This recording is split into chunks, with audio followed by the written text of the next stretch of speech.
네, 지금부터는 각 지역 상황을 알아보겠습니다. 먼저 대구 경북입니다. 대구시가 오늘 경찰과 함께 신천지 교회에 대한 행정조사에 나섰다고 하는데요. 취재 기자를 연결해 보겠습니다. 박진영 기자, 대구시가 신천지 교회 내부에 진입한 게 이번이 처음이라고 하던데 목적이 뭡니까? 네, 대구시가 오늘 경찰과 함께 대구 신천지 본부 교회를 시작으로 간부 4명의 자택을 포함해 5곳에 대한 행정조사를 실시합니다. 행정조사는 행정조사법에 의해서 신천지 교회의 협조를 받아서 진행되는 조사 방식인데요. 그동안 검찰이 경찰이 신청한 압수수색 영장을 2차례 반려하면서 이렇게 행정조사 방식으로 교회 조사를 하게 된 겁니다.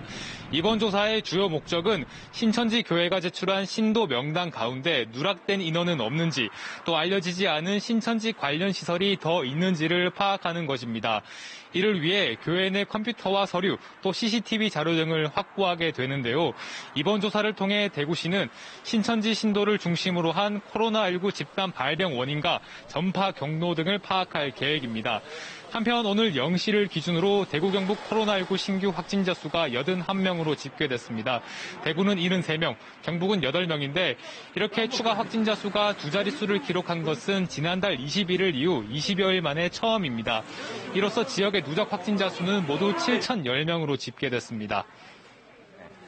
대구시의 대응은 너무 뒤늦은 대응이 아니냐 하는 논란이 또 있을 수가 있겠군요. 대구 신천지 교인에 대한 검사는 어쨌든 마무리 단계인데 신도들 자가격리도 오늘부터 해제가 된다고요? 네, 그렇습니다. 오늘 새벽 0시부터 자가격리가 해제된 신천지 신도는 5,600여 명입니다. 보건당국은 이들이 검체 검사에서 음성 판정을 받았고 3주 동안 격리되어 있었기 때문에 감염 가능성은 희박한 것으로 보고 있습니다. 하지만 대구시는 여전히 이들을 고위험군으로 분류하고 있습니다. 이를 의식한 듯 대구 신천지 교회도 자가격리가 해제된 신도들에게 모임을 갖지 말라며 지시사항을 어길 경우 교회 차원에서 징계하겠다고 통보됐습니다.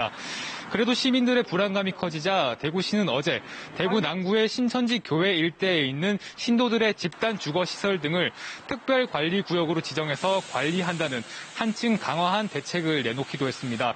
특히 이 구역에는 경찰을 배치해서 모임이나 집회 등이 열리지 않는지 상시 감독까지 할 계획입니다. 그러나 자가격리 해제된 신도들을 통제할 법적 근거가 없는 데다가 700여 명이나 되는 신천지 확진 환자들의 주거지를 상시 감시하는 것이 쉽지 않다는 지적도 나오고 있습니다. 지금까지 대구시청에서 KBS 뉴스 박진영입니다.